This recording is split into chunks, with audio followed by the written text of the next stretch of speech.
Hey, and welcome to Matt and Jess TV. I am Matt And Roast. I'm Jessica Bun Bun. Welcome to our reaction and review of Only Murders in the Building, Season 5, Episodes 1, 2, and 3. Three-part premiere, guys. Yeah, they dropped 3 episodes at once, to which I gotta say, come on. It ends up just making the season so much shorter, and there is so much material to I get know. into with this, including like episode 2, which was like a really big tribute to Lester and who he was and all about him from when he was younger and first got the job all the way to his murder. And it feels like dropping all 3 of them at once kind of sandwiched in some really good moments. It needs to breathe, guys. Give it time. Yeah, I One a week.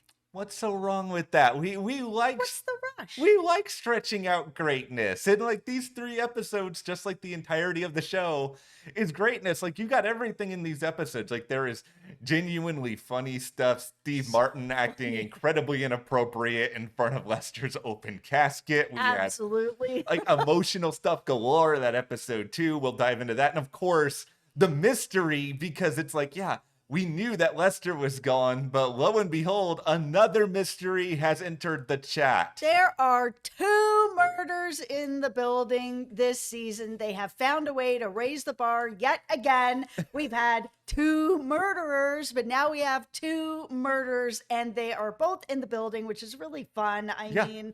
We're talking about murder and fun, but it is only murders.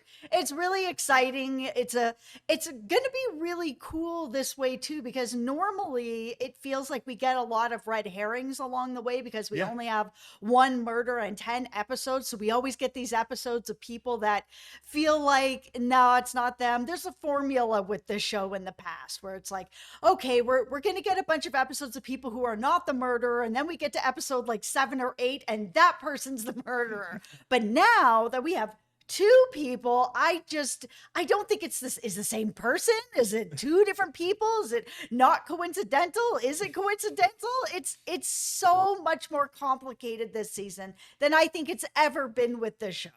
It's funny because, like, number one, I was asking myself all the same questions that you just raised while I was watching them. And we made this joke, I think it was last year, that we were playing Only Murders on hard mode then just I because know, we had, yeah. like, all these things around what happened to Saz we were trying to figure out logistically. We've sort of moved to this next level where I don't remember if it's Skyrim or Mass Effect, 2 of my favorite video games, but at least one of them has a difficulty level that is legendary mode, which basically means that you get taken out anytime you breathe incorrectly. Yeah.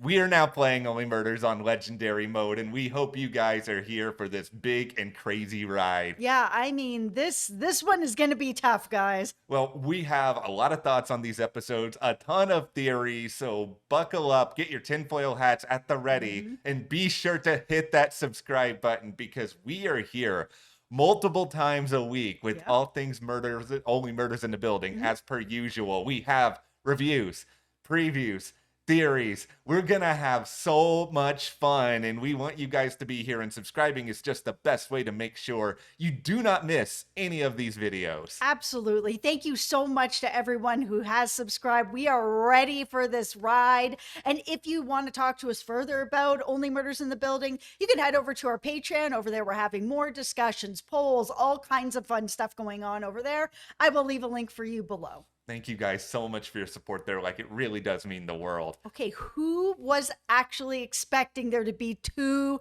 murders this season? Raise your hand. Yeah, no, not me. I legitimately, at the end of last season, when we saw Lester, I was like, oh man, this is going to be a really deep personal season about the Arconia, and it is, and about New York and Lester. I mean, he is the Arconia. He's been there forever. I did not see there being a second one coming. I was like floored. Yeah, it's like thinking back to the end of season 4. You know, we saw Sophia for the first time. She brought up the disappearance of Nicky, and then we sort of find out over this long time between seasons that Bobby Cannavale is going to come in and play Nicky, which was like exciting because at least he's one of those actors who can just be in any dramatic role and get an Emmy nomination for it, and now he's just randomly playing this weird character here. But I just thought, okay, He's coming on board as a living, breathing character who just so happened to disappear for a while. Not that he was going to be another victim. No, and not so early on. I mean, he's a pretty big name. So to Yeah. bring him on and he's dead like that. I know they're having him still have some conversations with, Steve Martin and everything with what is going on with Steve Martin, but he's not actually alive anymore. And it's crazy to bring on somebody of such caliber to have them killed off so early. There's a few shows and movies that do that. Scream is always the one that comes to mind where it's like, oh, it's Drew Barrymore is in this movie. She is front and center on the poster and she has been in it for 10 minutes and she's dead. Spoilers. There's how old is that movie now? No, it's like 30 years. Yeah, no, it's like there are all these people I hear all the time that say, "Oh, my dream job is to play a body on CSI or Yeah. Law and Order," and I'm just sitting here and being like, "Wouldn't it be to be a dead body on Only Murders because they're gonna find a way to bring you back to life? You're gonna get to Yep. hang out with Steve Martin, Martin Short, Selena. It's just there's so much material here for you, and it's just like with this one in particular." What's really fascinating about it is that question you raised earlier of, okay, we know that Nicky's gone now. We know that Lester is gone.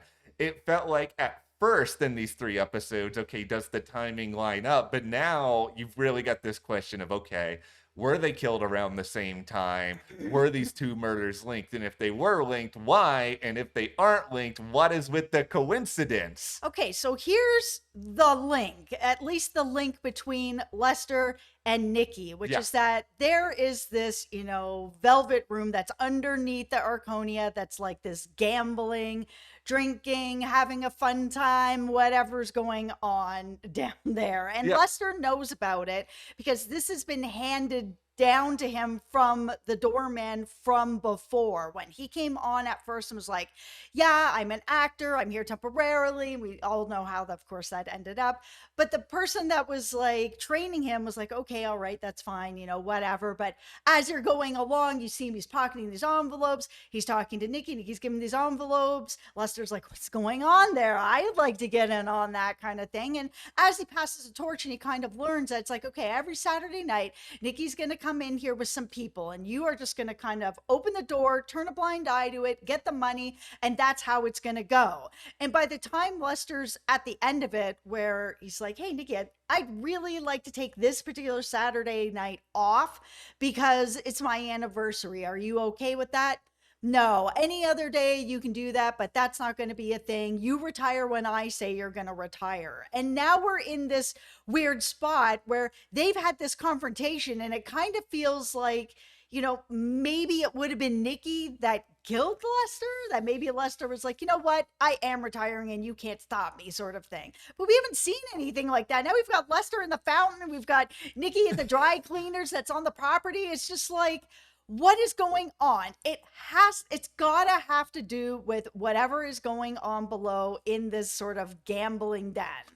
100%. It's something regarding either what was done in this velvet room or what was said here. And it might be something that's not entirely as it seems. Like, I'll go ahead and entertain the first theory that I've been trying to cook up over the All past right. little while I've here. got my tinfoil hat on. Let's go. Okay, so First of the season. let's do this. Let's hope this is a worthwhile swing here. But I think it's the show really is leaning hard into this idea already that, all right, this is a season about money, old money versus new Yes. money, who is controlling New York City. And I think they really want us to think that this is all to do with Nicky, that Nicky was probably the target of something really, really big that happened. And then Lester, he just saw or heard something, and Lester just got caught up in the crossfire here, and he just got taken out for being at the wrong place at the wrong time.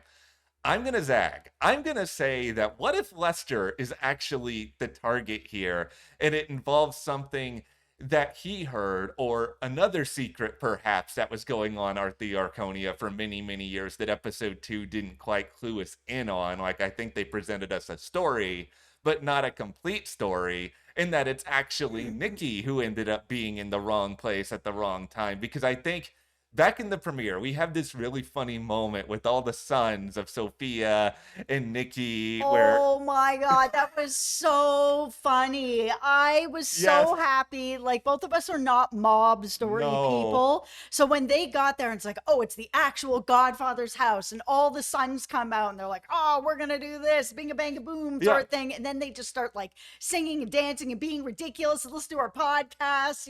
I was just dying. I was like, thank goodness they decided to go in this direction where it's not really a mob story at all. yeah. So I'm going to view that very, very funny scene as a microcosm for this whole season. And I'm going to say that this is foreshadowing that we're meant to think that this entire season is about the mob and old money and these connections, where it's really a red herring and this is all window dressing. And the fact that we got a whole episode that was very emotional about the Arconia, that tells me that what really happened here is we're going to be dealing with an emotional kill that has a lot to do with Lester, whether he hurt somebody or he heard a secret that was so emotionally devastating. Whoever is responsible for this could not stand the idea of him being around or being able to share it.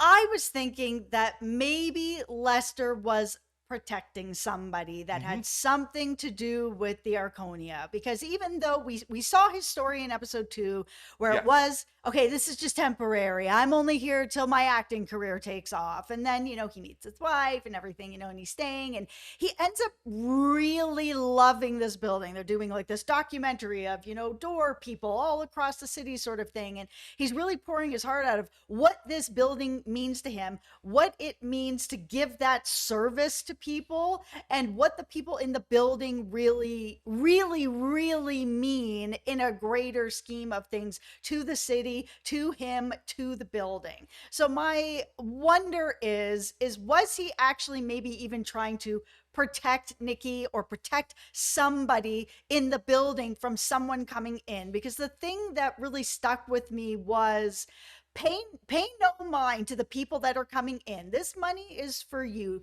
to swing the door, let these people in, let them go down to the velvet room. You see nothing, you hear nothing.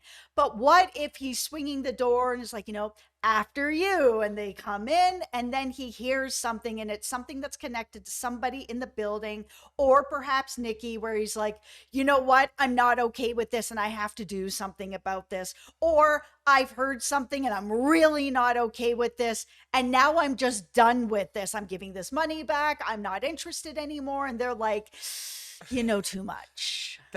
It's such a legitimate fear with Lester, because episode 2 in particular really established this idea that he really knows and sees everything. And this does beg the question, of course. We've been talking about this big bad on this show for years, ever since season 1, with who put the note on Jan's door. And it's like, would Lester know about that if he knows about everything else that's established here? But I think in general, whether it's tied to that, whether it's tied to something in Nicky's operation, it's just this idea that inevitably Lester's going to find out things. And I think with a lot of secrets, you're kind of willing to let some stuff go, because it's like, okay, Mm-hmm. this is this guy's job. He's got a lot of other things to worry about. Am I really going to spend a lot of time worrying myself to death that he's going to hold on to something and blab it to other people? But if the secret is too deep, too severe, then it's like, okay, all bets are off. Well, there's also this really important scene where he's talking to his wife and he's like, yeah, maybe I'm not really as great at this as I think I am. Like, there's been all these murders in the building under my Yeah. watch that I've been watching this building for so many years, and now all of a sudden there's all these murders here and deaths here, and like, maybe it really is time for me to just let this go, because I'm just not that great at it. And Lester does go out a hero, because at this point, this is when he's like, I've overheard something, I've seen something, something's actually about to go down, or there's a murder that's going to go down in this building. And he's like, you know what? This is my chance to actually stop something. I've allowed this other stuff to happen because I have been like, don't look, don't see. And this has happened. I'm looking, I'm seeing. That is great. I hope that is a part of whatever is going on here. Just because, I mean, for starters, Teddy Kaluka, like him having an episode of it, like he's so good. I I would know. love him having a big hero moment like that. And it's something where I would sit back and be like, okay, Lester, why didn't you tell more people about it? But if he's really like, you know what? I feel like I've got it, or I could buy him feeling like I'm responsible for this for the very reason that like, all these other things have happened under my watch. I may not be a police officer, but this is my building. I put my heart and soul into this, and like all these things keep happening, like it's on me. That's like devastating, but really Yeah. interesting. Yeah. Okay, let's talk about Lester's death being an accident because come on, he's bleeding out in a fountain like that. We know we saw a hand go down and grab that elevator crank, which is Yeah. something that he doesn't even need anymore. We got that from the story that at first he did, but then they, modernized the elevators. You don't need it anymore, but he carries it with him anyways. He's running through the yard, he drops it, he's killed, and whoever killed him has taken that with them. Accident? I mean, even looking at it with the trio was like, how is this an accident? And immediately I was just like, it's got to be a cover up. Like, the cops Yeah. have to be involved. There's no way the cop showed up and was like, oh, this is an accident. Well, that's the thing. And it's easy then to link that, okay, this might be a situation where I know, Caputo crime family was brought up over the course of these Mhm. episodes, but I think instead of Yes. just it being that, it just being a situation here where cops are either directly working for someone who's the killer or they're just afraid thinking that they are when they really aren't and it's someone else, but it's just like they're driven by their own sense of fear here. Well, here's where I think the theory of the sons comes back in Okay. again, because you've got Nicky, who's kind of going on the outs at this point. He's basically just has a place for rent for people to show up and gamble for the corporations, for Yeah. the real power players now. Nicky's not really that anymore. The mob is kind of out on this. But if it is one of the sons, or perhaps even Sophia, that's like, you know what, I would like the mob to be back, and I would like to be the person that's running this. Somebody in that family that's like, okay, we're gonna get rid of Nicky, but we're going to pay the cops off so that they see it, so that it'll start a fight with this other mob family that's probably also on the outs that will raise both of these families back up again. That that's really interesting. Like, this whole season, it's the idea of power. Like, what does it mean to really have power? Right. And we'll talk more about the new trio in a minute here, but it's just like we meet the new trio at a time and it looks like the old families, the old power players are descending. Like, there is something really interesting there. There's also something really interesting in what you mentioned here with the crank. So it's like, okay, so this is something that Lester carries with him, even though he doesn't need it anymore. The idea then that, okay, this is going to become a murder weapon or something that needs to be wiped down or taken care of. It's like, okay, does that mean that the killer wasn't planning to do this at this given moment? Because like, if this was really that planned out, like, wouldn't you just have something of your own at the ready? Yeah, I mean, was it actually that, or was it something else? I mean, who knows at this point? Yeah, it's that there's still a lot of time, and I know this show loves to play around with time. Like, they made a whole ordeal last season. It's like, how much time does it get from the West Tower all the way back over here? Yeah, Like, there's a lot of timeline stuff that does need to be filled in there. absolutely. Okay, now we get to our new trio here, where Hmm. we have Bash, we have Jay, and then Camilla. These are the characters played by Logan Lerman, Yep. Christoph Waltz, Renee Zellweger. So Bash is the tech billionaire. We've got Jay, he's the pharma bro, and then we have the hotel owner who is Camilla. Yeah, I think all three of them are interesting in their own right. I mean, we see them all come down to this velvet room. They're all very slinky and sophisticated. And Hmm. it's like, this really is a place where you can put on whatever persona you want, like whatever you want to sell yourself as to other people. And I think a lot of this is this idea of, okay, they have all this money. They probably go down here and they're identified with it, but they also get to show off, okay, a side of themselves that they're not allowed to anywhere else. Like, there is a sense of freedom, which is why, the longer the trio can kind of hide how much they can access this place, like the better Hmm. off it's going to be for them. But the problem is that the trio they're just not subtle. I think that's pretty clear at this point. Okay, let's talk about that finger again because the person who's actually missing it is Jay, is Mm-hmm. what it looks like. And under the fingernail of this missing finger was like this green felt from the tables down there. And it was the same that was with Nicky as well. So it's kind of like, what is the connection? Why would you have that under your nails unless you're grabbing for something or like,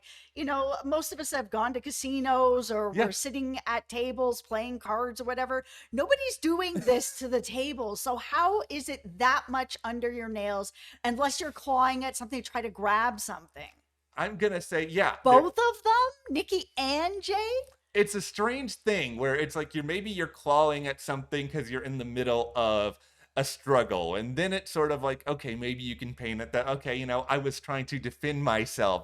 This thing's got spiraled out of control, and then like these deaths happen. But then that's a little bit too close to season 3 for my liking, where it's just like, I want to see something a little bit more sinister than that. Okay, this is an out there tinfoil hat theory, but Let's do we're it. Let's already do on. it. Okay, so Jay lost his finger. I know that they've got the whole mob thing going. They've made jokes about the cutting off the fingers. I don't think it Yeah. has anything to do with that. I don't think it has anything. I think this is an entirely red herring. Okay. I think that he gambled his finger, is what I think has happened. So I think that because they are billionaires, we just saw this over on Dexter. This isn't giving anything away over on Dexter Resurrection if you haven't seen it, but there's a billionaire over there Mhm. who has more money than God and doesn't know what to do with it, so is doing ridiculous things with it. Yeah.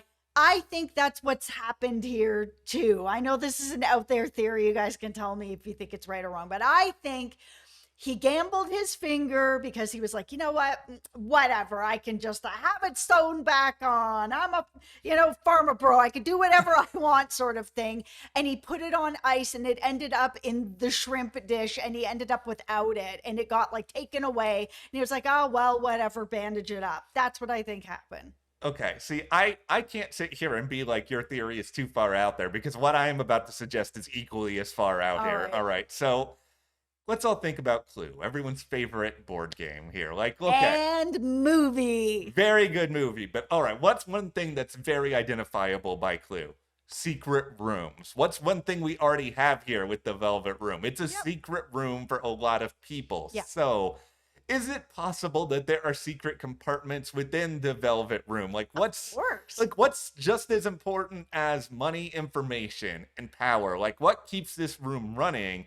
To me, it feels like it's this proverbial idea of, okay, it's the key to the city. It's like, what's the real thing that everyone wants? It's like, yeah, fortune is great, but a lot of people want to brag about their fortune. They want to be like, I'm connected to this person, to that person. I kind of am running with this idea now that maybe Jay or someone who was fighting with Jay ended up getting into it in a rush to get to this secret compartment, because I'm like, okay, maybe it is something that's stored in a pool table or a card table or something else that's down there, and we get some sort of struggle that kind of spawns from that. Well, that's the thing. We know that there was an envelope with money already in a secret compartment in one of these tables. So that means that you are right. There has to be There could be more. there has to be more than just this one that has, this envelope with blood, money, and whatever. There has to be other ones there too that must contain other secrets. I mean, they said on the show that this is the place now that all the wheeling and dealings, the biggest deals in the city, are all being done here with the most powerful people, which is no longer Nicky and the mob. One of the things I would be really curious about from here is we've already gone back in time somewhat. Can we go back in time even further? Like, can we like take a time machine back to when the Arconia was built and sort of see like, okay, who was responsible for installing all of this in the first place? Right. Like, we've always had questions about the history of the Arconia, like who knew where the tunnels were in season 2. It's just like Yes. there's still a lot of ground to be dove into there. The thing about the Nicky murder with the meat cleaver, though, I mean, like, this feels personal. It does feel personal. That's where my idea of like, okay, Lester's the real target falls apart here. It's just because it does feel personal with Nicky. It feels more spur of the moment with Lester. I mean, unless they really found a way to like try to make it intentionally look like that. But that's a lot of trouble and there's not a lot of time to orchestrate Well, that. that's the thing. When they first brought up I saw, the meat cleaver, I'm like, oh, okay, this is really personal. Somebody was really Yes. mad at him, and this is a thing that's happening. But then when the cops came in and they were like, okay, we're supposed to make this look like it's this other family, whatever. I'm like, okay, so is this like maybe a symbol that the other family uses? This is their MO. They use a meat cleaver on everything, and then they're gonna be like, oh, look, it's this family's meat cleaver. Like, I'm really ready for episode 4 to find out more about that, because it's a very interesting way to be killed. Like, why this? Yeah, it's super, super specific. Like, that brings us right back Yeah. to Dexter Resurrection all over again, where there were all those specific things that were in this very rich person's museum. Yeah. Okay, we're far enough into the video now. I'm gonna bring up two different beefs. As much as I love these 3 episodes, like, they were great. They were Okay. really, really funny. Martin All right. Short, you deserve everything. But okay, number one, I hate this Thea storyline, or Thea, or however you pronounce her name. Like, this character, I understand she's meant to be irritating. Like, I get that. Yes. This is the most I have actively disliked a character since Amy Schumer playing Amy Schumer on this. It's just like, I get what you're trying to do with it. It's just not interesting. I'm cringing I just hate in general how influencers are also kind of presented this way. Yeah, it's really irritating that they are presented this way, and not saying that there aren't influencers out there that are like this. Of course there is. But there's lots that aren't. That are the ones that aren't in the news, that aren't acting like this, are still out here influencing and working and hard at work. So, yeah, it was irritating, but the thing that irritated me about it is the way that they played this scene off together. I was like, am I supposed to know this person? Was this person back in season 1 or 2 or 3 or 4? And like, my old lady brain is like, I just don't remember you. It was so bizarre. It's just like the writers thought, okay, we need to have a Mabel exclusive storyline this season, and we don't want to just do another love interest because people got mad at us about that over the first 3. So Yeah. let's just bring in a frenemy, if you will, like a rival. And I'm just sitting back and being like, I would have been more than happy if Mabel's story this season was just like, okay, she's seeing how the podcast market is evolving.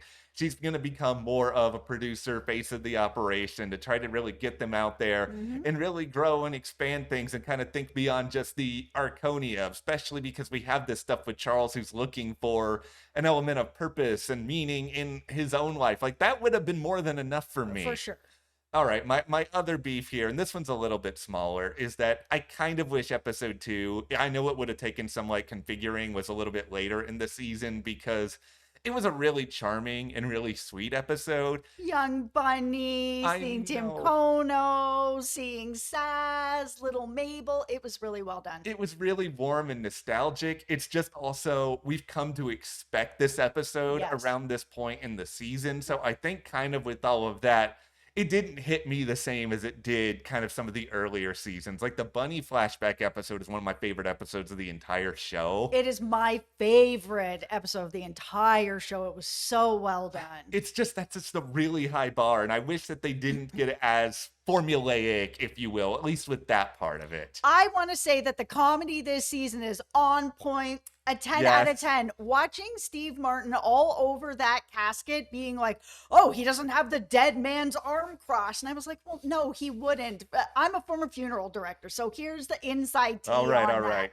You're not going to go to a funeral and see somebody like this. The reason you would see somebody like this is if they were in a coffin, not a casket, because of the shape of the coffin. And because the coffin only has a small amount of space where you can get those elbows in there, that's why it's like that. You'll never see that on a casket because it is just a rectangle, and that's why you'll just see them like this, and it'll be like that. I was really glad that they did that right, and that the comedy of that was just so funny. There actually felt like there was this moment where they brought Nicky's body back to Charles's apartment, and Charles and Oliver were going back and forth with each other, and he tells Oliver to F you, and he's like, oh, I did that. I tried to do that. It didn't work out. And watching Steve Martin's face, it felt like this was completely off script, where he just busted out laughing and was like, Really? You did? And then Martin Short started busting out laughing too. I was like, this cannot be scripted. Okay, that's really funny. There's another moment I thought that too, and it was when